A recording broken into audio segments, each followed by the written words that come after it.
तो our today's topic is resolution of forces. Last time भी हमने इसे स्टार्ट किया था लेकिन ये कंप्लीट हम नहीं कर सके थे। अब हम इसको स्टार्ट करते हैं, थोड़ा रिवाइज हो जाएगा, इम्पॉर्टेंट टॉपिक है। और फिर इसके साथ इसकी एग्जांपल न्यूमेरिकल भी को सॉल्व करेंगे। Very important topic of this chapter, resolution of forces. Right, मैं आपके साथ स्क्रीन शेयर कर रहा हूँ।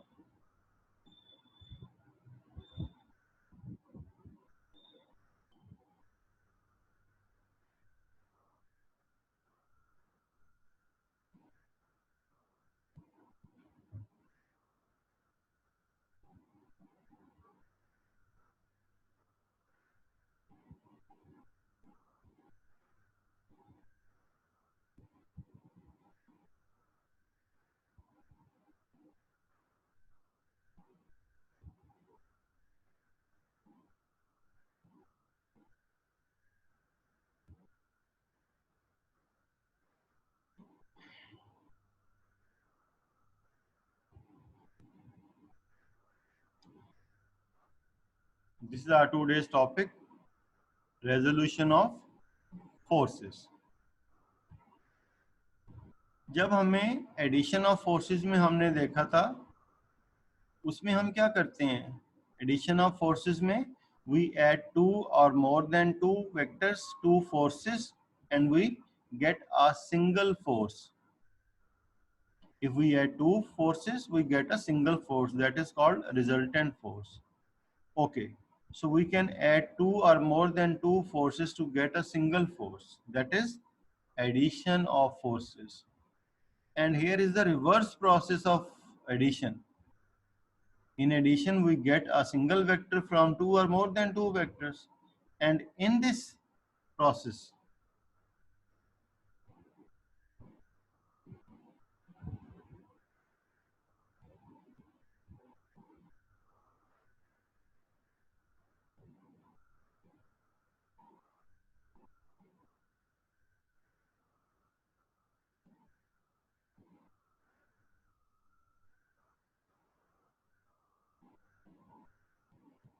ये अभी कोई बच्चा आया मैमूना मुबीन के नाम से, ये जरा अपना वीडियो ऑन करें। मैमूना मुबीन के नाम से कौन बच्चा एंटर हुआ है? मेरी आवाज आ रही है आपको? सर मैं हूँ, मेरे छोटे बहन भी क्लास ले रहे थे तो मैंने देखा नहीं। आपका क्या नाम है बेटा? हामिद। चलें ठीक, अपना वो उसको रीनेम कर लिया करें, शाबाश। ओके, फिर ऐसे कोई आउटसाइडर क्लास में आ जाता है ना, फिर हमारे लिए प्रॉब्लम क्रिएट करता है। हम इसलिए ज़्यादा कॉन्शियस होते हैं कि वो फिर हमारे लिए प्रॉब्लम हो जाती है। Okay, resolution of forces. So resolution is the reverse process of addition. In addition, we get a single vector from two or more than two. जैसे हम दो नंबर्स को मल्टीप्लाई करते हैं, ऐड करते हैं, हमारे पास एक सिंगल नंबर आता है। लेकिन जब हमें कहा जाए फैक्टराइज, तो हमारे पास एक नंबर से दो या तीन नंबर आ जाते हैं। तो रेजोल्यूशन में भी यही होगा कि हम एक फोर्स को टू फोर्सेस में स्प्लिट करेंगे, रिजॉल्व करेंगे।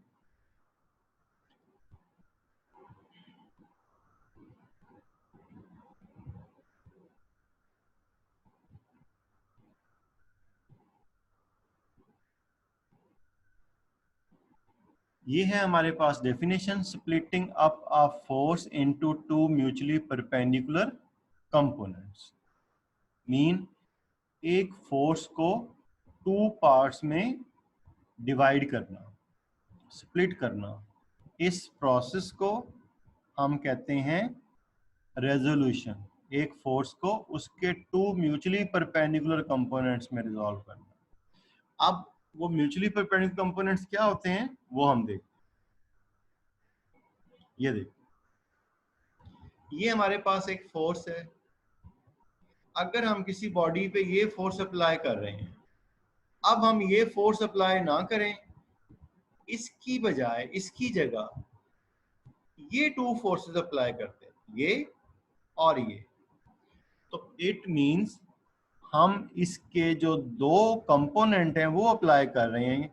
अब इसमें ये एक्स एक्सिस के लॉन्ग है, ये वाई एक्सिस के लॉन्ग है, इन दोनों में एंगल क्या है 90 डिग्री। सो हम इन्हें कह सकते हैं परपेंडिकुलर कंपोनेंट्स, रेक्टेंगुलर कंपोनेंट्स। अब ये कैसे रिजॉल्व करेंगे वो तो अभी हम देखते हैं। अभी हम सिर्फ ये बात कर रहे हैं कि अगर हम किसी एक फोर्स को रिजॉल्व कर लें इसमें उसके टू कंपोनेंट्स में, और वो कंपोनेंट भी आपस में एट राइट एंगल हो, तो हम इस प्रोसेस को कहेंगे resolution of forces.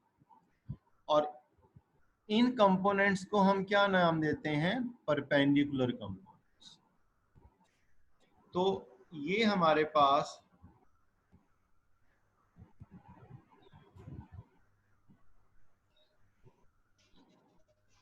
Perpendicular components की डेफिनेशन आ गई। जो हमारी बुक में टॉपिक है रेजोल्यूशन ऑफ फोर्सेस, उसका जो वेरी फर्स्ट पैराग्राफ है, उस पैराग्राफ की सेकंड, थर्ड, फोर्थ लाइन में लिखा हुआ है, if a force is form from to mutually perpendicular components, if a force is formed from two mutually perpendicular components, then such components are called its perpendicular components. Mean हमारे पास कोई दो component थे, हमने उन्हें ऐड किया तो वो एक फोर्स बन गई। तो ऐसी फोर्स जो दो परपेंडिकुलर कंपोनेंट्स को ऐड करने से बने, उन कंपोनेंट्स को हम कहते हैं परपेंडिकुलर कंपोनेंट्स। उनके दरमियान एंगल क्या होगा 90 degree, they are perpendicular to each other. अब हम उसकी एग्जांपल देखते हैं। अब ये पर्सन इस बैग पे ये फोर्स अप्लाई कर रहा है। अगर हम इसकी फोर्स के टू कंपोनेंट्स रिजॉल्व करें, अभी हम करेंगे, तो वो ये बनेंगे एक्स कंपोनेंट और वाई कंपोनेंट।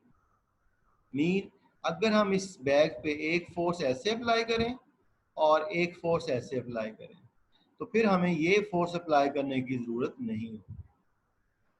ये जो दो कंपोनेंट्स हमने बनाए, अब इनमें देखिए एंगल क्या है 90 डिग्री, 90 डिग्री इन दोनों फोर्सेस में। क्यों? एक्स एक्सिस और वाई में क्या एंगल होता है 90 डिग्री। तो इन दोनों कंपोनेंट्स को हम कहेंगे परपेंडिकुलर कंपोनेंट्स। ये देखिए, ये एक पर्सन जो इसका ओनर है, इसका ट्रेनर है, वो यहां से फोर्स अप्लाई करता है इस डॉग पे।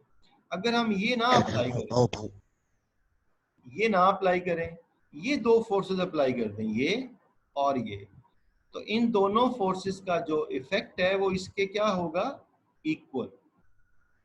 तो ये होंगे परपेंडिकुलर, म्यूचुअली परपेंडिकुलर कंपोनेंट्स, और ये रिजल्टेंट फोर्स होगी। तो अब देखें, जब हम इन दोनों वेक्टर्स को, इन दोनों फोर्सेस को, अगर हम इसको और इसको ऐड करेंगे तो यही आता है। क्यों? हम फर्स्ट वेक्टर ड्रॉ करते हैं, ये फर्स्ट वेक्टर का टेल, ये सेकंड वेक्टर की टेल फर्स्ट के हेड के साथ यहाँ लगा देंगे, तो यहाँ सेकंड वेक्टर आ जाएगा, और फिर सेकंड के हेड को फर्स्ट के टेल से ज्वाइन करेंगे तो ये आ, ये देखिए, अगर हम इसको और इसको हेड टू टेल रूल से ऐड करें तो ये क्या आएगा इनका रिजल्टेंट। अगर ये इनका रिजल्टेंट है तो फिर ये दोनों इसके क्या हैं कंपोनेंट्स। ओके, अब हम लॉन्ग क्वेश्चन वो हमें देगा, वो हमें पूछेगा what is resolution of forces, define resolution of forces, resolve a force F making an angle theta into its perpendicular components. Mean resolve a force F making an angle theta with the x-axis. तो पहले वो हमसे पूछेगा define what is meant by resolution of forces. वो definition तो हमने देख ली, कर ली, वो हमने बुक में मार्क की हुई है, हमारी स्लाइड्स में भी है, वो हम डिफाइन कर देंगे।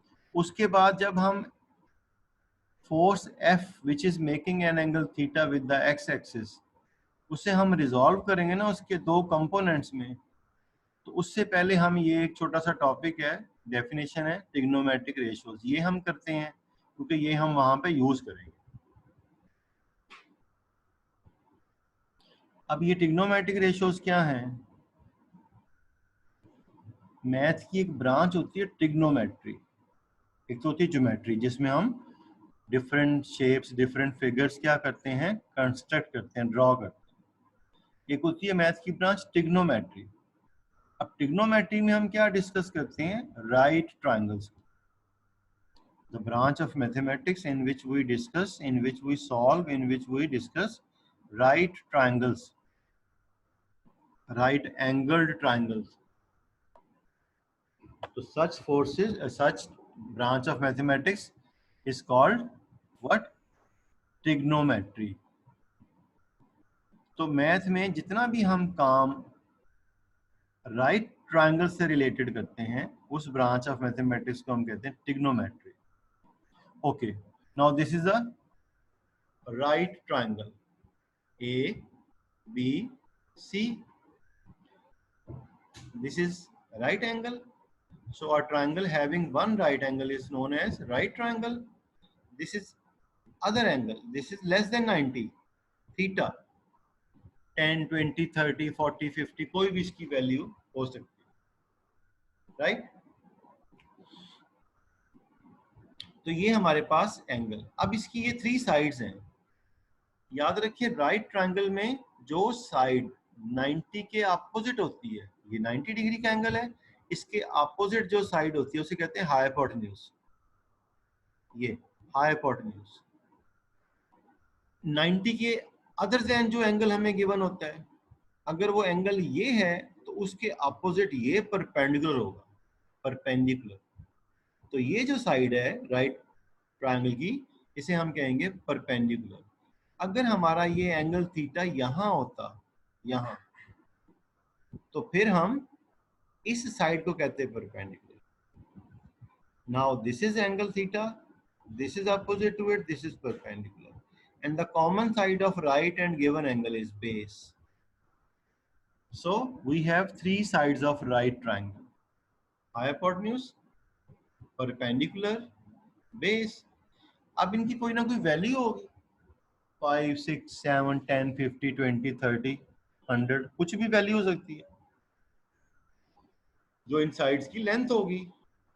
तो अगर हम राइट ट्रायंगल की साइड्स की रेशियो लें, मीन अगर हम परपेंडिकुलर की लेंथ और हाइपोटेन्यूज की लेंथ, दोनों की लेंथ की रेशियो लें, उस रेशियो को मैथमेटिशियंस ने नाम दे दिया साइन का। कंप्लीट स्पेलिंग SINE, और हम शॉर्ट फॉर्म में से लिखते हैं SIN। इसे हम प्रोनाउंस साइन ही करते हैं, साइन थीटा। ये थीटा ये आ। और अगर हम बेस टू हाइपोटेन्यूज रेशियो लें, उस रेशियो को, इस रेशियो को उसने नाम दे दिया कोसाइन, कॉस थीटा। अगर हम परपेंडिकुलर टू बेस रेशियो लें, perpendicular to base ratio,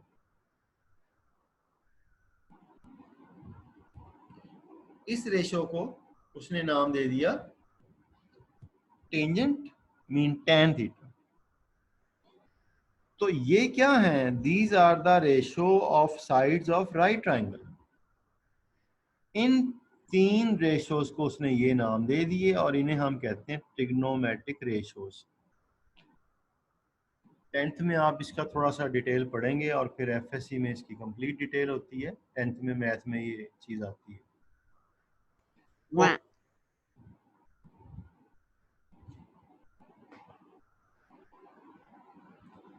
So the ratio between trigonometric ratios को हम कैसे डिफाइन करेंगे? The ratios between any 2 sides of a right triangle.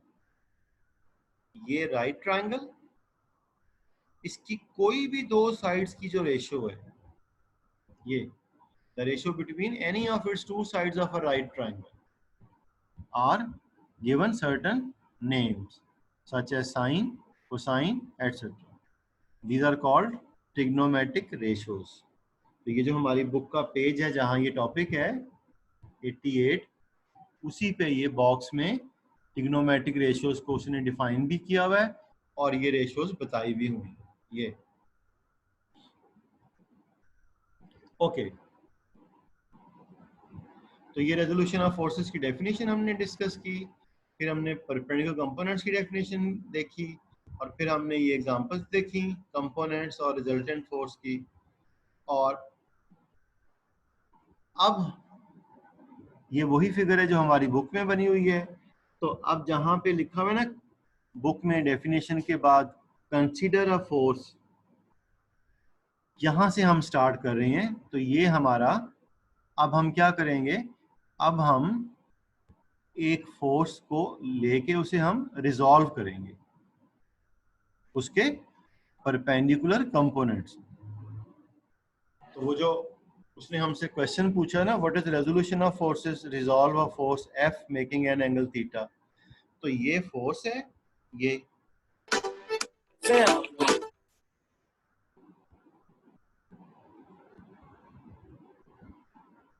ये बॉडी है, इस पे ये फोर्स एक्ट कर रही है एफ, ये फोर्स एंगल बना रही है थीटा। अब हमने इस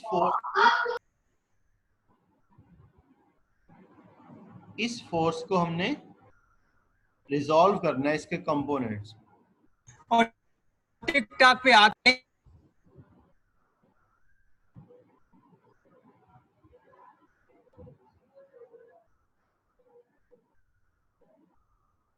ये मिस्टर कामरान आज आप पहले दिन क्लास में आए हैं।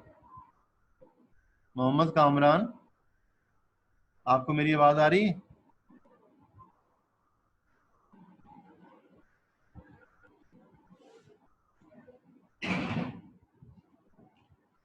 ओके, तो ये हमारे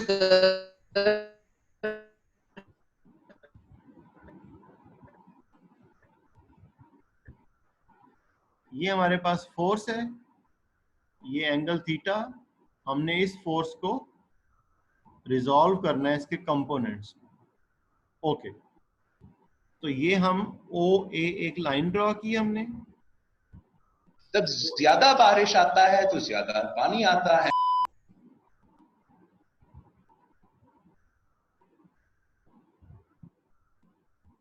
यार फाइज ना करो।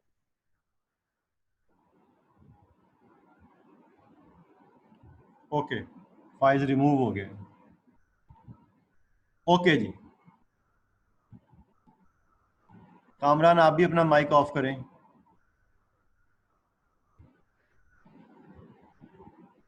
ओके, अब हमने इस फोर्स को रिजॉल्व करना है इसके कंपोनेंट्स। तो हमने एक लाइन ड्रॉ की ओ ए,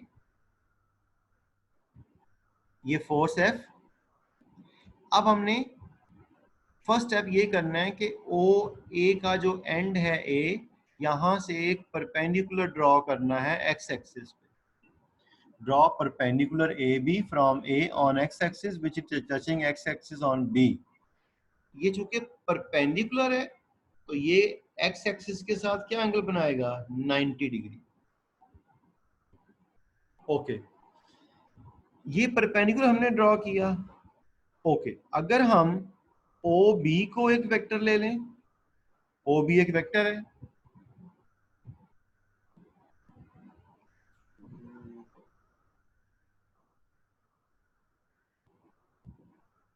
ओ बी एक वेक्टर है, बी ए को भी एक वेक्टर ले लें।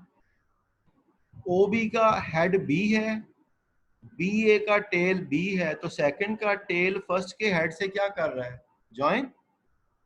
तो अगर ये दो वेक्टर्स हैं तो फिर ये दोनों अगर आप देखें हेड टू टेल रूल से एक दूसरे के साथ क्या हो रहे हैं, ऐड हो रहे हैं। जब हम सेकंड वेक्टर का टेल फर्स्ट के हेड के साथ ज्वाइन कर देते हैं और फिर सेकंड के हेड को फर्स्ट के टेल के साथ मिला के रिजल्टेंट वेक्टर ले लेते हैं, तो इन दोनों का सम इसके इक्वल हो जाता है, इसके इक्वल हो जाता है। ओके, तो हम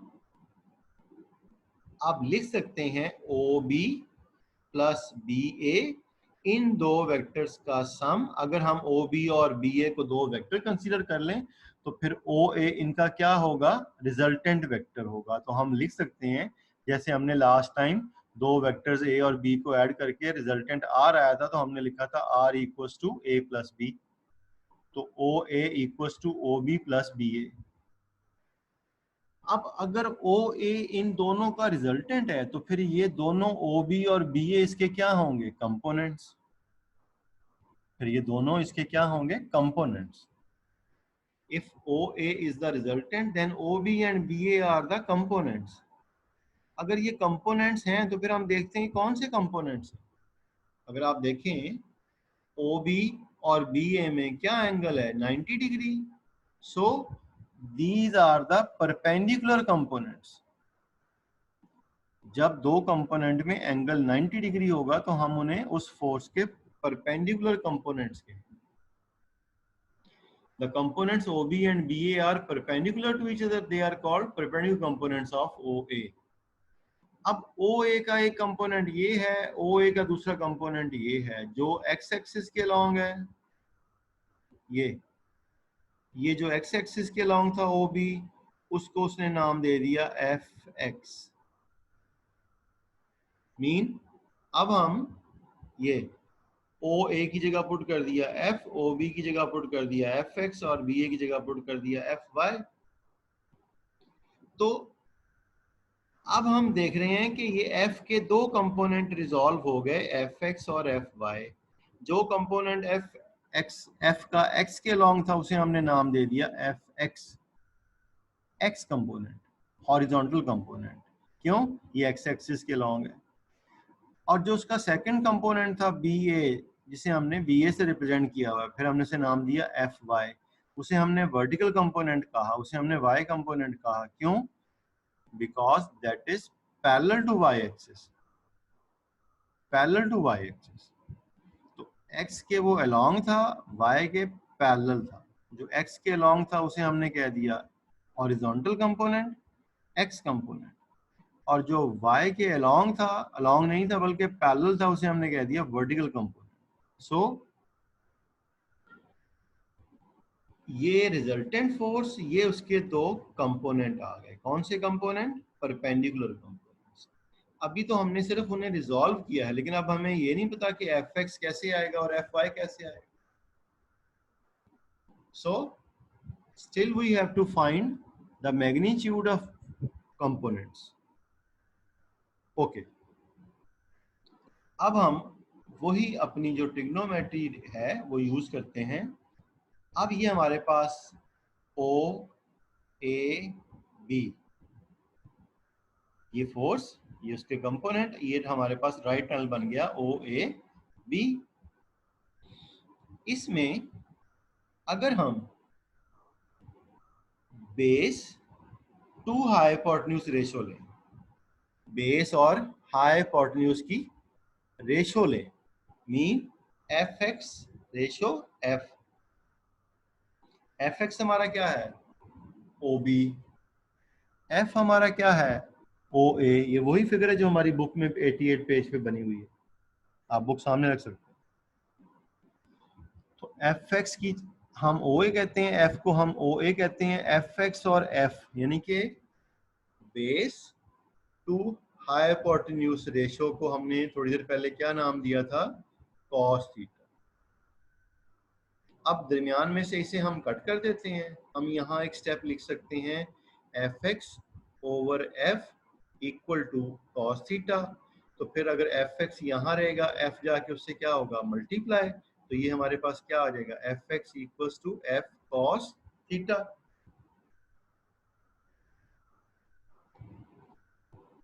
F cos थीटा।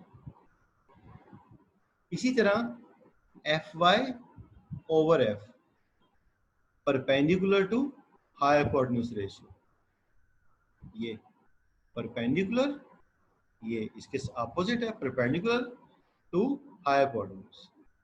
तो perpendicular to hypotenuse Fy over F, AB over OA, BA over OA। इसे हमने क्या नाम दिया हुआ है? Sine theta. So Fy equal to F sine theta. ये F जाके साइन थीटा से क्या हो गया? मल्टीप्लाई। तो Fy equals to F sine. So this is the way how we can find the magnitude of two perpendicular components of a force F. Force F के two perpendicular components, mutually perpendicular components Fx, Fy. Fx x component, horizontal component, Fy vertical component या y component. तो अब हम इनकी value find करने के लिए example देखते हैं.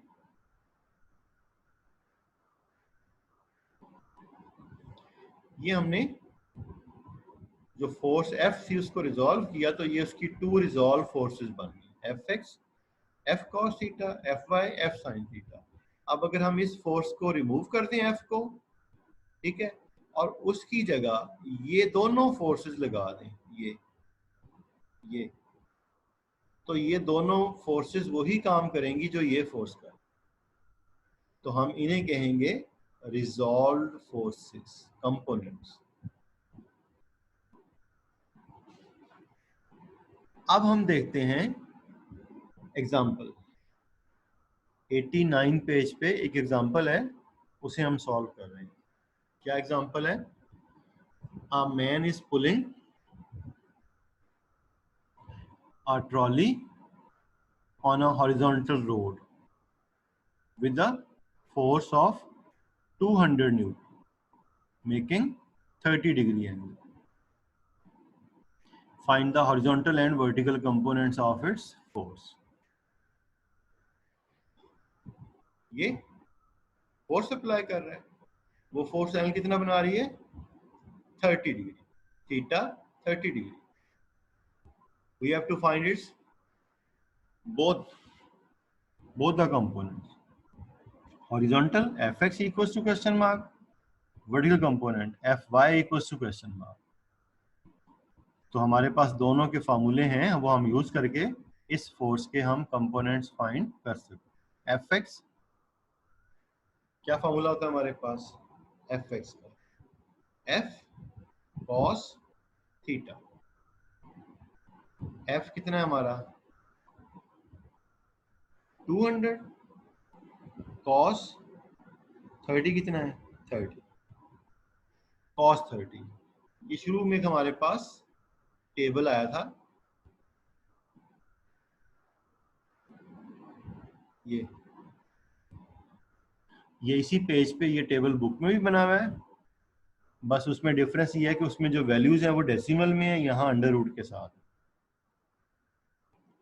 तो हम वो जो बुक पे बना हुआ टेबल वो यूज करेंगे, लेकिन रूटीन में हम कैलकुलेटर से ये कर सकते हैं. मीन अगर हमने cos 30 की वैल्यू लेनी है तो हम इधर से देखेंगे 30, क्योंकि हमारे क्वेश्चन में क्या आया था? cos 30. तो ये cos और ये 30, ये वैल्यू है cos 30 की अंडर रूट 3/2. ये हम वहां पुट कर देंगे, लेकिन हम वहां डेसिमल वाली वैल्यू पुट करेंगे. अगर आप बुक में देखें टेबल में cos 30 की क्या वैल्यू लिखी हुई है? 0.866. बुक में. कैलकुलेटर से कैसे करते हैं हम? कैलकुलेटर से हम करते हैं cos प्रेस करेंगे, फिर 30 प्रेस करेंगे, वो हमें वैल्यू देगा 0.866.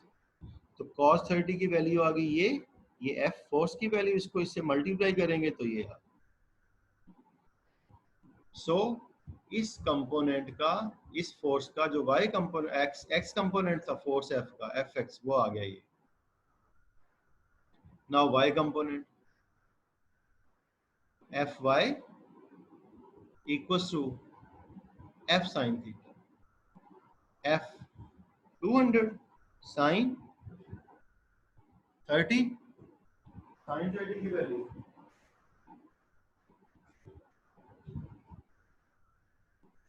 वैल्यू अगर हम देखें टेबल से या कैलकुलेटर से, हम कैलकुलेटर में की होती है साइन, उसे हम प्रेस करेंगे, फिर 30 टाइप करेंगे और फिर इक्वल टू करेंगे, तो हमारे पास आंसर आएगा 0.5. टेबल से भी हम देख सकते हैं sin 30 की वैल्यू 0.5. तो 200 into 0.5 that is 100. तो एक्सरसाइज में भी बिल्कुल इसी तरह के एक दो न्यूमेरिकल हैं सेम, सिर्फ उसमें फोर्स की वैल्यू का डिफरेंस है और एंगल शायद यही है।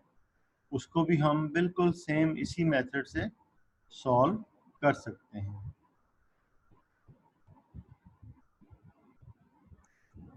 अब अगर आपने आज से जो हमने डिस्कस किया है इससे रिलेटेड कोई क्वेश्चन पूछना हो तो आप अनम्यूट करके पूछ सकते हैं। एनीबॉडी?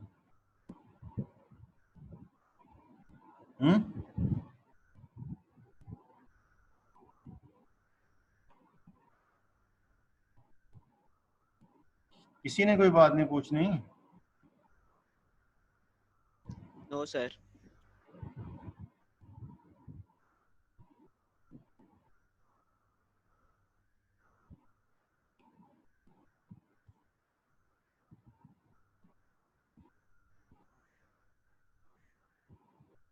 है 89 पेज पे एक मिनी एक्सरसाइज बनी हुई है, ये आपने सॉल्व करनी है। ठीक है, इसमें आपने एक राइट ट्रायंगल बनाना है, उसमें आपने बेस को लिखना है 4 सेंटीमीटर, परपेंडिकुलर को लिखना है 3 सेंटीमीटर, और सबसे पहले आपने क्या फाइंड करनी है, you have to find the length of hypotenuse. कैसे फाइंड करेंगे वो?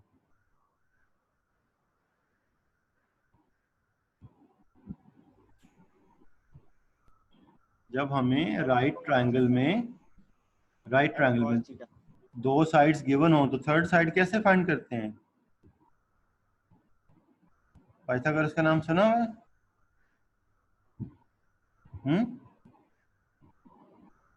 चले, हमारा जो नेक्स्ट टॉपिक है कल का वो यही है, जो नेक्स्ट है ना डिटर्मिनेशन ऑफ अ फोर्स, तो उसमें ये चीज़ आ जाएगी, इसको फिर हम डिस्कस करेंगे। अब हमारी क्लास का टाइम ओवर हो रहा है। ओके जी, अल्लाह हाफिज़।